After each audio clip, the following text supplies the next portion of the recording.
दुनिया के अंदर अकेले सनातन धर्म है जिसने दुनिया की हर जाति, हर मत, हर मजहब, हर संप्रदाय के लोगों को उसकी विपत्ति के समय शरण देकर के संरक्षण दिया है, उसे फलने फूलने का एक अवसर दिया है। लेकिन क्या दुनिया के अंदर ऐसे ही हिंदुओं के साथ भी हो रहा है क्या? ऐसे ही हो रहा है क्या? आज बांग्लादेश में क्या हो रहा है? पाकिस्तान में क्या हुआ था? इससे पहले अफगानिस्तान में क्या हुआ था? मैं पूछना चाहता हूं उन लोगों से, कौन वे लोग थे जिन्होंने देश के अंदर सनातन धर्म से जुड़े हुए उन मानबिंदुओं को नष्ट करने का काम किया, और क्यों किया था? उसके पीछे की नियत क्या है? उसके पीछे की नियति अपने बर्बर कृत्यों को अंजाम देकर के पूरी धरती को नरक बनाने की साजिश का हिस्सा था, जिसके तहत कभी काशी में काशी विश्वनाथ मंदिर, कभी अयोध्या में श्री राम जन्मभूमि, कभी मथुरा में श्री कृष्ण जन्मभूमि, कभी संभल में कल के अवतार की हरिहर भूमि, कभी भोज में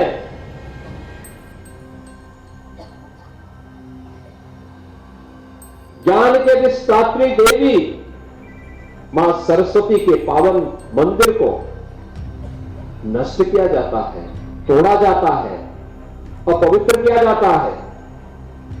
इन मंदिरों को तोड़ने से कभी सोमनाथ का मंदिर अपवित्र किया जाता है, इन मंदिरों को तोड़ने से उनका कुल और वंश ही नष्ट हुआ होगा जिन्होंने इन मंदिरों को अपवित्र किया है। वो फैले फुले नहीं होंगे, लेकिन उन्होंने दिखाया तो। और ये कारण है, जब मैं आज पूछता हूं कि भाई जिन लोगों ने मंदिर तोड़े थे उनकी क्या स्थिति है वर्तमान में, तो लोग बताते हैं कि औरंगजेब के परिवार के लोग, उसके वर्तमान खानदान। मुझे कोई एक दिन बता रहा था, जब कोलकाता के पास वो रिक्शा चलाते हैं, तो मुझे बताओ, अगर उसने कूड़े किए होते, इन मंदिरों को तोड़ा नहीं होता, तो रिक्शा चलाता क्या? ये दुर्गति को प्राप्त करता, ये उसकी दुर्गति है। उसने ईश्वर की अवमानना की है। और मैं यही कहूंगा कि दुनिया के अंदर अगर विश्व शांति की स्थापना करनी है, तो यह सनातन धर्म ही उसको कर सकता है, केवल सनातन धर्म। और भारत के अंदर सनातन धर्म ही भारत का राष्ट्रीय धर्म है। विरासत और विकास के बीच में एक बेहतर समन्वय होना चाहिए। यज्ञ उसी की प्रेरणा देता है, यानी यज्ञों के पीछे का भाव ही यही है कि इसका एक पक्ष है सांसारिक उत्कर्ष का, और दूसरा पक्ष है जीवन में सफलता के लिए मुक्ति प्राप्त। सांसारिक उत्कर्ष विरासत को बनाए रखकर भारत की परंपरा अपने इष्ट देवों से, भारत के पावन धर्मस्थलों से, मानबिंदुओं से, जो हमारे आदर्श हैं, हमारी प्रेरणा है, उनसे प्रेरित होकर के निरंतरता प्राप्त कर सके। और उन मूल्यों और आदर्शों को ध्यान में रख करके जब हम आगे बढ़ेंगे, तभी भारत भारत बना रहेगा।